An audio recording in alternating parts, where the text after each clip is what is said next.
ಶತಮಾನಗಳ ಕನಸು ಇವತ್ತು ಸಾಕಾರವಾಗಿದೆ. ಅಯೋಧ್ಯೆ ರಾಮಮಂದಿರ ಪೂರ್ಣಗೊಂಡಿದ್ದು ಪ್ರಧಾನಿ ಮೋದಿ ಧರ್ಮಧ್ವಜ ಸ್ಥಾಪನೆ ಮಾಡಿದ್ದಾರೆ. ಐತಿಹಾಸಿಕ ಕ್ಷಣಕ್ಕೆ ಸಾವಿರಾರು ರಾಮ ಭಕ್ತರು ಸಾಕ್ಷಿಯಾದ್ರು. ದೇಗುಲ ನಿರ್ಮಾಣ ಪೂರ್ಣವೆಂದು ವಿಶ್ವಕ್ಕೆ ಸಂದೇಶ ಸಾರಿದ್ರು.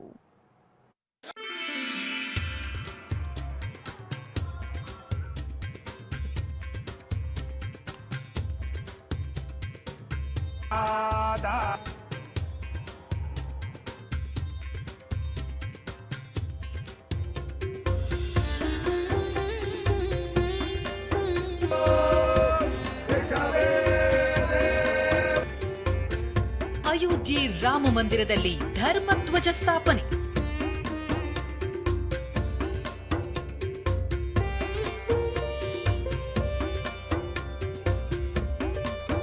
ದೇಗುಲ ನಿರ್ಮಾಣ ಪೂರ್ಣವೆಂದು ವಿಶ್ವಕ್ಕೆ ಸಂದೇಶ.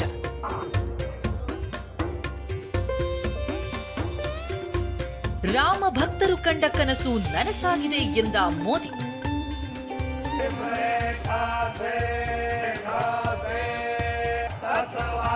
ಕೇಸರಿ ಧ್ವಜ ಐತಿಹಾಸಿಕ ಮಂದಿರದ ಮೇಲೆ ರಾರಾಜಿಸ್ತಾ ಇದೆ. ಸಾವಿರಾರು ರಾಮ ಭಕ್ತರ ಹರ್ಷೋದ್ಗಾರ ಮುಗಿಲು ಮುಟ್ಟಿದೆ. ಸಾಧು ಸಂತರು ಅದ್ಭುತ ಕ್ಷಣಕ್ಕೆ ಸಾಕ್ಷಿಯಾಗಿದ್ದಾರೆ. ಅಯೋಧ್ಯೆಯ ರಾಮ ಮಂದಿರ ನಿರ್ಮಾಣ ಕಾರ್ಯ ಸಂಪನ್ನಗೊಂಡಿದೆ.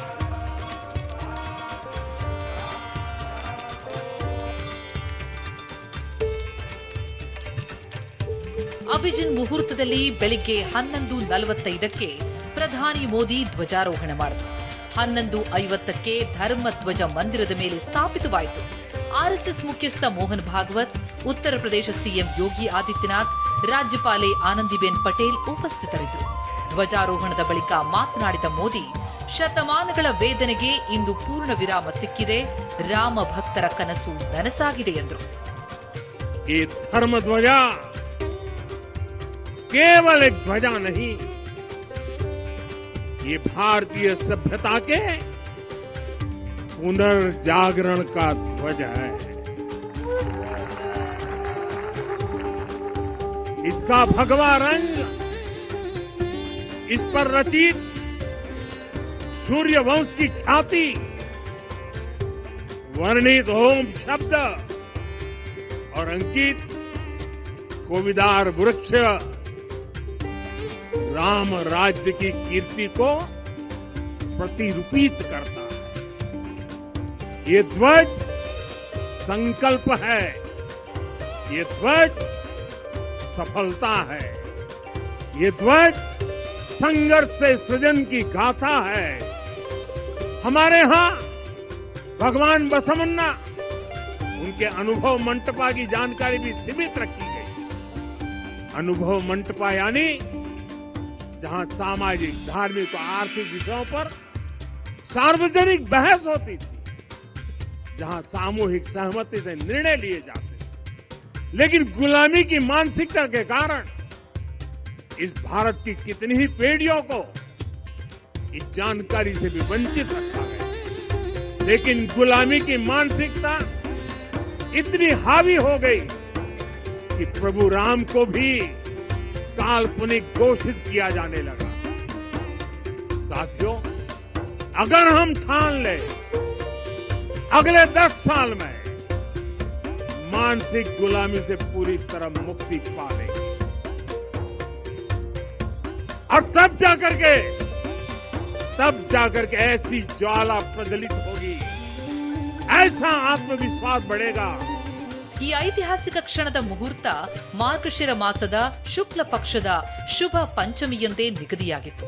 ದೈವಿಕ ಒಕ್ಕೂಟವನ್ನ ಸಂಕೇತಿಸುವ ದಿನವಾದ ಶ್ರೀರಾಮ ಮತ್ತು ಮಾತಾ ಸೀತೆಯ ವಿವಾಹ ಪಂಚಮಿಯ ಅಭಿಜಿತ್ ಮುಹೂರ್ತದೊಂದಿಗೆ ಈ ಸಮಯ ಹೊಂದಿಕೆಯಾಗುತ್ತೆ ಎನ್ನಲಾಗಿದೆ. ಇನ್ನು ಧ್ವಜದ ವಿಶೇಷತೆ ಏನು ಅನ್ನೋದನ್ನ ತೋರಿಸ್ತೀವಿ ನೋಡಿ.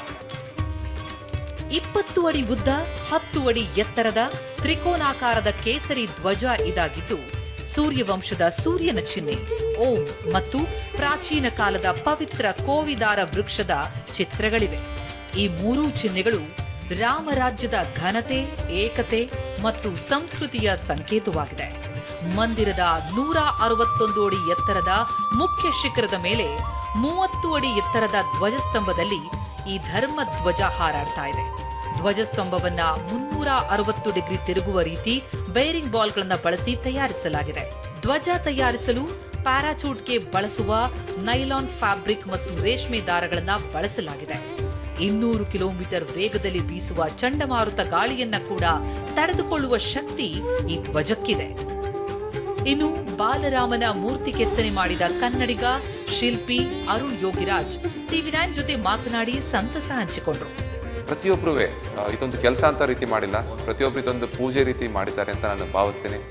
ನಾನೊಬ್ಬ ಮಾತ್ರ ಅಲ್ಲ, ಅಲ್ಲಿ ಮಾಡಿದ ಪ್ರತಿಯೊಬ್ಬರೂ ಸಾವಿರಾರು ಜನ ಮಾಡಿದ್ದಾರೆ, ಲಕ್ಷಾಂತರ ಜನ ಕೆಲಸ ಮಾಡಿದ್ದಾರೆ. ಪ್ರತಿಯೊಬ್ಬರು ಅವ್ರದೇ ಆದ ಕೊಡುಗೆಗಳನ್ನ ಕೊಟ್ಟಿದ್ದಾರೆ. ಅವರೆಲ್ಲರ ಕೊಡುಗೆ, ಅವರೆಲ್ಲರ ಕ್ರಾಫ್ಟ್ಮನ್ಶಿಪ್, ಅವರೆಲ್ಲರ ಸ್ಕಿಲ್ ಒಟ್ಟುಗೂಡಿ ಈ ಗೋಪ್ಯ ಮಂದಿರ 21ನೇ ಶತಮಾನದಲ್ಲಿ ಪೂರ್ಣಗೊಂಡಿದೆ. ಮೋದಿಯಿಂದಲೇ ಅಡಿಗಲ್ಲು, ಪ್ರಾಣ ಪ್ರತಿಷ್ಠಾಪನೆ, ಧರ್ಮಧ್ವಜ ಸ್ಥಾಪನೆ. 5 ಶತಮಾನಗಳ ಹೋರಾಟಕ್ಕೆ 5 ವರ್ಷಗಳ ಹಿಂದಷ್ಟೇ ಸುಪ್ರೀಂ ಕೋರ್ಟ್ನಲ್ಲಿ ಗೆಲುವು ದಕ್ಕಿತ್ತು. ರಾಮ ಜನ್ಮಭೂಮಿ ಜಾಗದಲ್ಲಿ ರಾಮ ಮಂದಿರ ನಿರ್ಮಾಣ ಕಾರ್ಯ ಶುರುವಾಯಿತು. 2020ರಲ್ಲಿ ಶುರುವಾಗಿದ್ದ ಮಂದಿರ ನಿರ್ಮಾಣ ಕಾರ್ಯ ಈಗ ಪೂರ್ಣಗೊಂಡಿದೆ. ವಿಶೇಷ ಅಂದ್ರೆ ರಾಮ ಮಂದಿರಕ್ಕೆ ಅಡಿಗಲ್ಲು ಹಾಕಿ ಕೊನೆಗೆ ಪೂರ್ಣ ಆಗೋವರೆಗೂ ಪ್ರಧಾನಿ ಮೋದಿಯೇ ಈ 3 ಐತಿಹಾಸಿಕ ಕ್ಷಣಕ್ಕೆ ಸಾಕ್ಷಿಯಾಗಿದ್ದಾರೆ. 2020ರ ಆಗಸ್ಟ್ 5ರಂದು ಪ್ರಧಾನಿ ನರೇಂದ್ರ ಮೋದಿಯವರು ಅಡಿಗಲ್ಲು ಹಾಕಿದರು. ಬಳಿಕ 2024ರ ಜನವರಿ 22ರಂದು ಪ್ರಧಾನಿ ಮೋದಿ ಸಮ್ಮುಖದಲ್ಲೇ ರಾಮಲಲ್ಲಾ ಪ್ರಾಣ ಪ್ರತಿಷ್ಠಾಪನೆ ಮಾಡಲಾಗಿತ್ತು. ಬಳಿಕ ಧರ್ಮಧ್ವಜ ಸ್ಥಾಪನೆಯ ಮೂಲಕ ಮಂದಿರ ನಿರ್ಮಾಣ ಸಂಪೂರ್ಣವಾಗಿದೆ ಎಂಬುದನ್ನು ಕೂಡ ಮೋದಿಯೇ ಆ ಸಂದೇಶ ರವಾನಿಸಿದ್ದಾರೆ. Bureau report TV9.